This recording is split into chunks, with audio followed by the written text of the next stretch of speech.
का हमारा टॉपिक है इडियम्स और फ्रेजेस यानी कि मुहावरे। तो बस इसमें यही गेम है, यहाँ पर आपको 25 अलग अलग इडियम्स मिल जाएंगे, आप फ्रेजेस भी कह सकते हैं।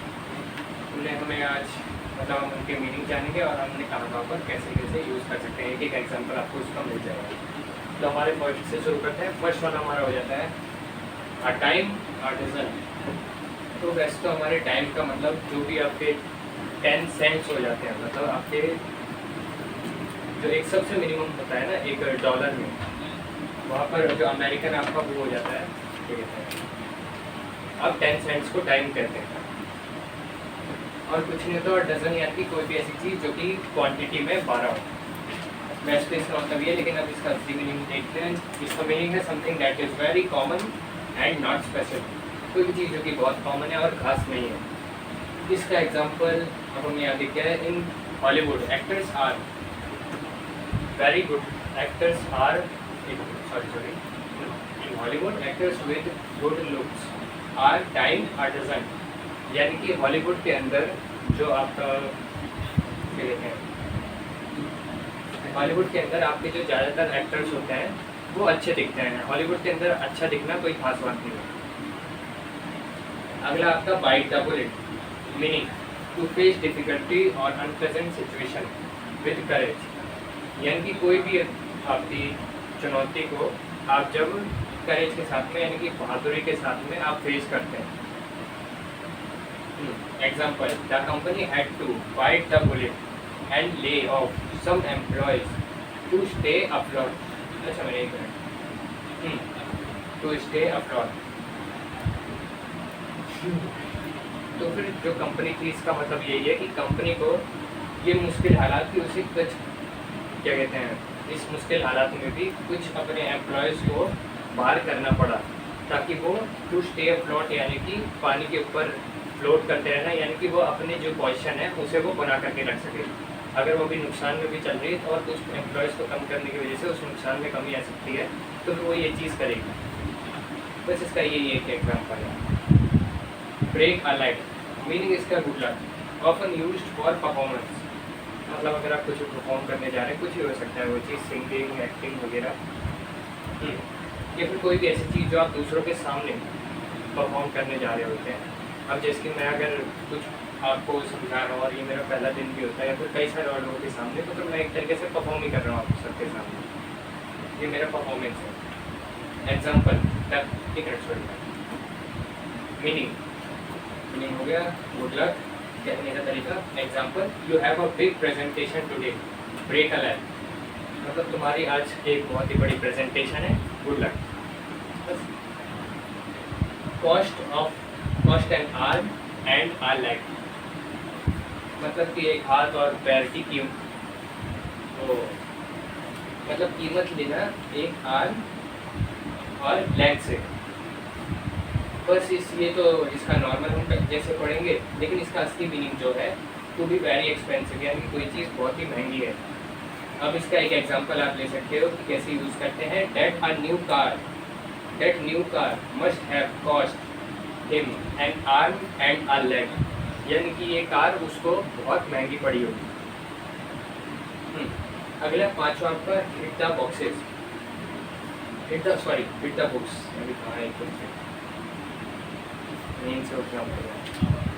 मीनिंग टू स्टडी डिलीजेंटली, यानी कि जब तुम भी आप पूरे उससे डेडिकेशन से जब आप पढ़ाई करते हैं। Example I can't go out tonight, I have to hit the books for my final exams.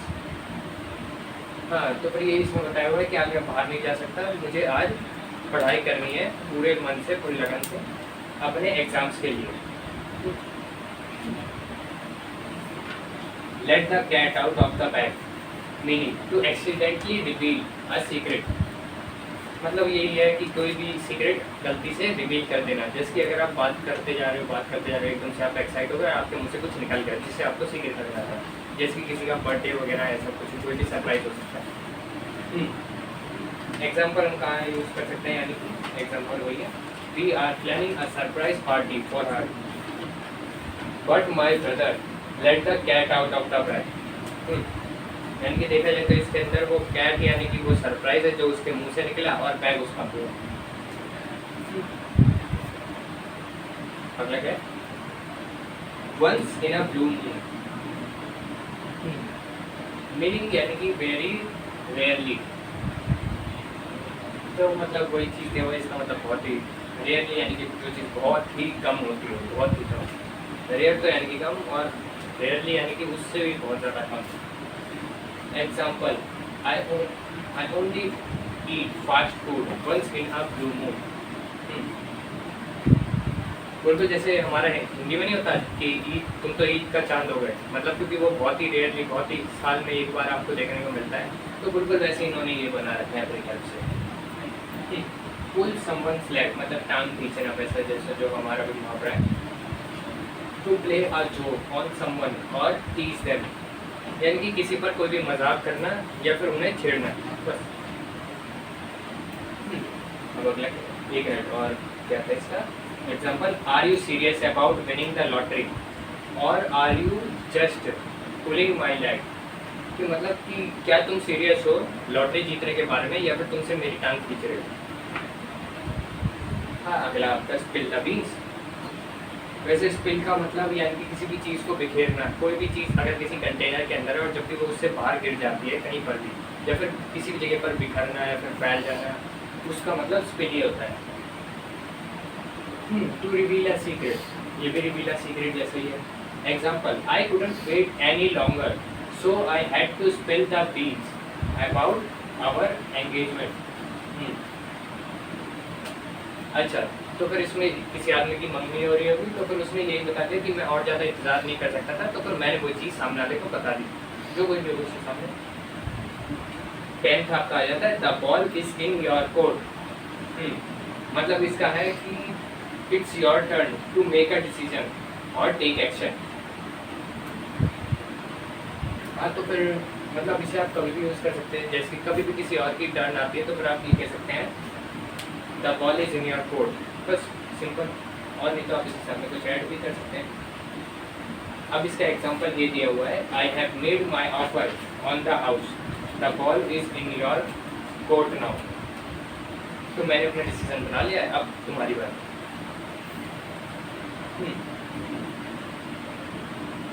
Under the weather, weather meaning to feel unwell और सिक, यानी कि बीमार पड़ जाना, बस इसका मतलब यही है। Example, I am feeling a bit under the weather today so I am staying home from work. आज मुझे बीमार लग रहा है तो फिर आज मैं घर पे रहूँगा, काम मतलब काम से दूर। Hit the nail on the head, वैसे इसका मतलब ये हुआ कि कील को सर पे मारना, लेकिन ऐसे कुछ नहीं इसका। वैसे जो हिंदी में मतलब मैंने ऐसे नॉर्मल से कोई भी पढ़ी है, तो असली इसका जो मीनिंग होता है टू डिस्क्राइब अ सिचुएशन और प्रॉब्लम एग्जैक्टली। मतलब वैसे आप इसको देखें तो किसी को भी बात को इस तरीके से समझाना कि वो चीज़ उसके दिमाग में एग्जैक्टली बिल्कुल जिस तरीके से आप समझाना चाहते हो वैसे ही घुस जाए, तो कोई इसका मतलब है कि कोई भी सिचुएशन या फिर कोई भी तकलीफ को बताना। Example, you hit the nail on the head when you say that the main issue is a lack of communication in the team. मतलब तुमने एकदम ठिकाने की बात करी, एकदम सही बात करी तुमने कि जो हमारी टीम में प्रॉब्लम है वो है कमी कम्युनिकेशन की, मतलब एक दूसरे में बातचीत की, बस। 13, add insult to injury।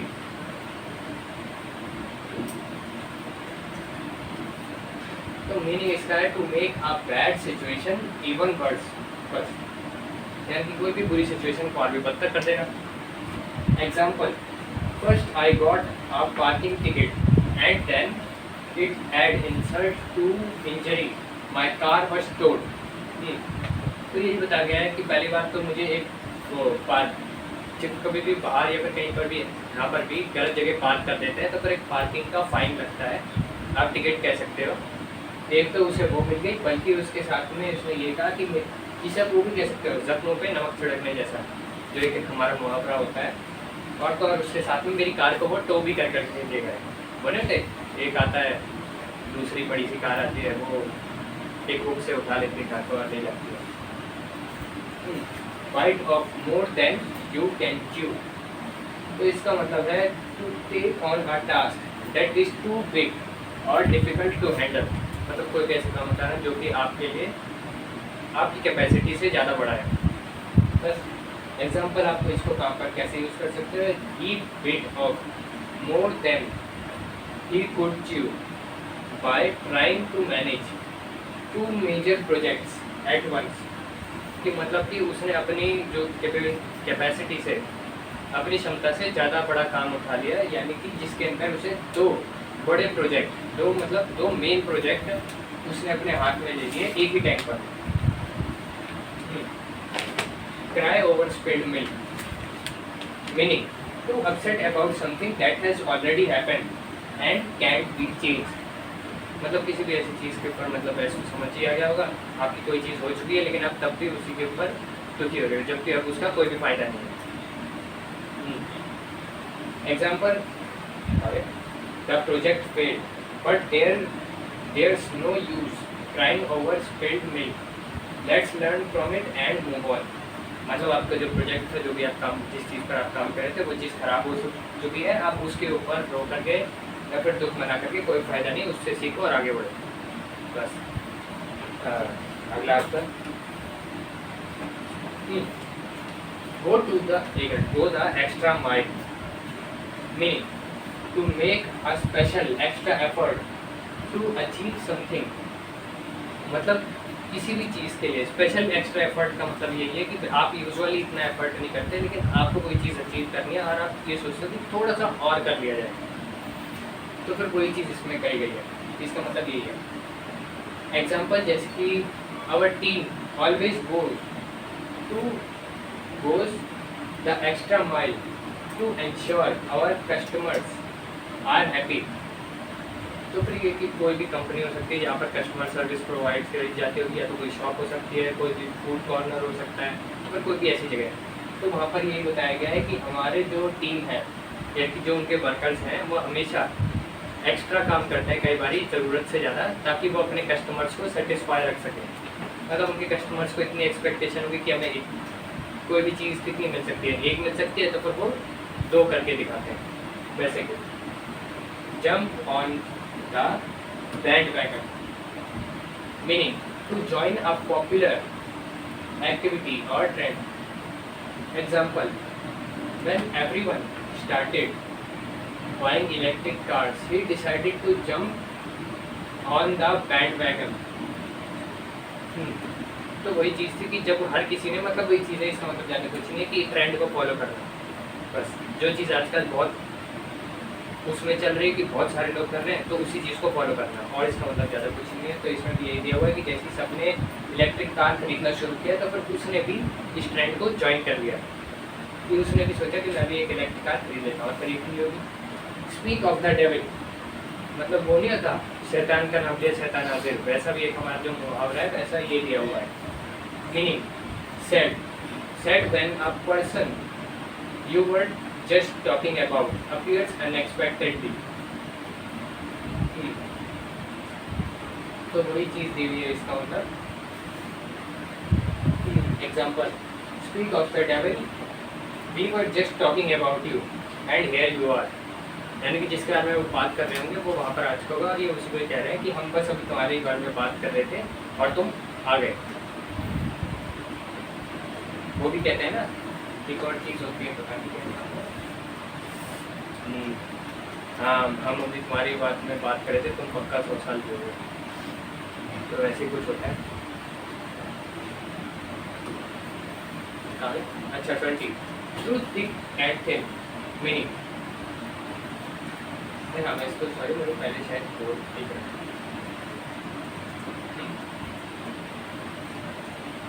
Through thick and thin, meaning through good times and bad times.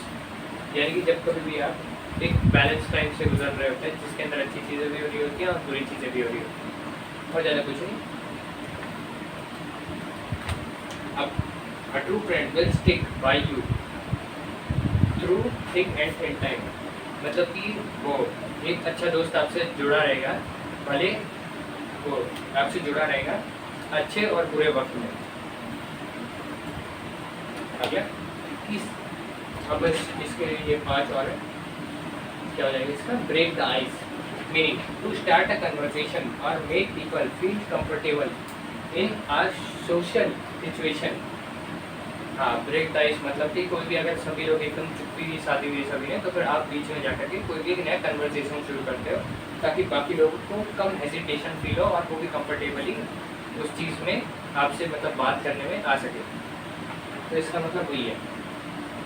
We played a unique game to break the ice at the start of the meeting. कई बार मीटिंग हो रही होगी, सभी एकदम चुप होंगे, किसी को नहीं समझ आ रहा है क्या बोलना चाहिए फिर क्या नहीं, या फिर जो मैं बोल रहा हूँ वो ठीक होगा कि नहीं, तो फिर उन्होंने एकदम से गेम शुरू कर दिया होगा। तो ये इसमें बताया गया है कि हमने एक गेम खेला ताकि हम इस चुप्पी को तोड़ सकें। मीटिंग शुरू हो, meeting at the start of the meeting मतलब कि मीटिंग की शुरुआत में। Cut corners, meaning to do something in the quickest और cheapest way, often resulting in a low quality.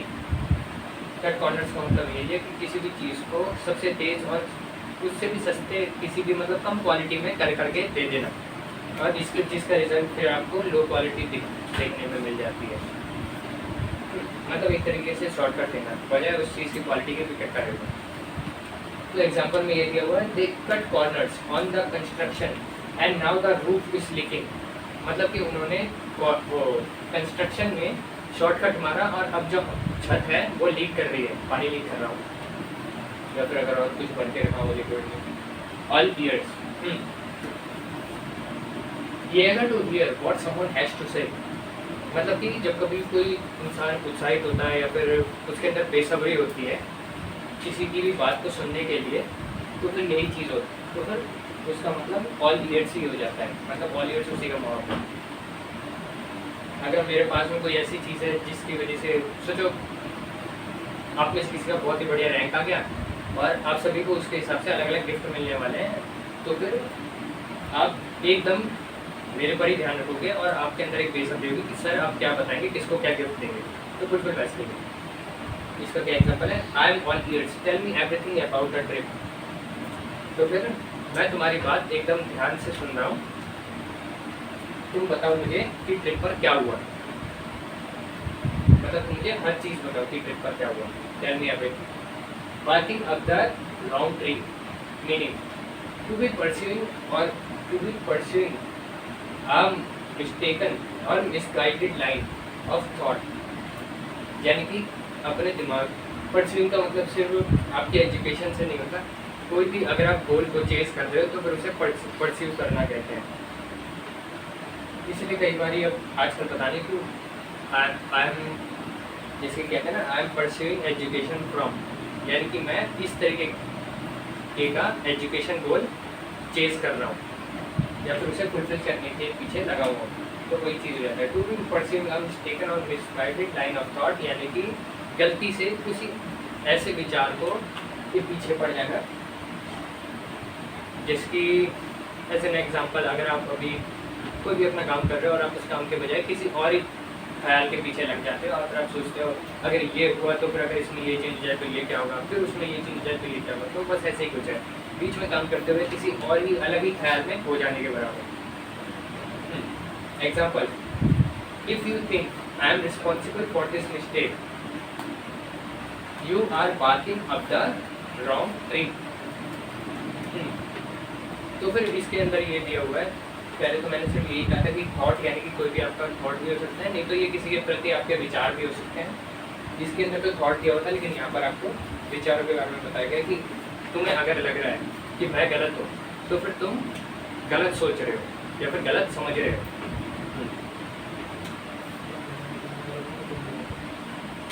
Beat around the Bush, हाँ, तो इसका मतलब दिया हुआ है to avoid getting to the point of a conversation.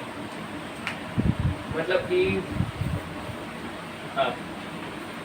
अगर आपको पता है कि एक कन्वर्सेशन में एक पॉइंट पर आकर के आपको कोई प्रॉब्लम होगी तो फिर आप उस व्यक्ति को उसी के चारों तरफ घुमाते रहते हो, तो फिर इसे वही कहते हैं कि डायरेक्ट पॉइंट पर आने के बजाय उस बात को घुमाते रहना। Example, stop beating around the bush and just tell me what you want. यानी कि इधर उधर बात घुमाना बंद करो और मुझे बताओ कि तुम्हें क्या चाहिए, बस। तो ये आपका हो चुका है 25 आपके हो चुके हैं। आप इसका जो वो है अभी तो आप जो लिख सकते हो वो है इनके सारे के सारे नॉर्मल के वर्ड्स, मतलब वर्ड्स नहीं सॉरी फ्रेजेस, और उनके जो मीनिंग दिए हुए हैं, बस। और अगर आपको एग्जाम्पल आप गूगल में आप एग्जाम्पल या तो घर से कर लेना, नहीं तो आप इसकी वो भी बना सकते हो। मैंने आपको कहा है ना कि गूगल लेंस पे जाकर के आप उसकी वो फाइल बना सकते हो, बस।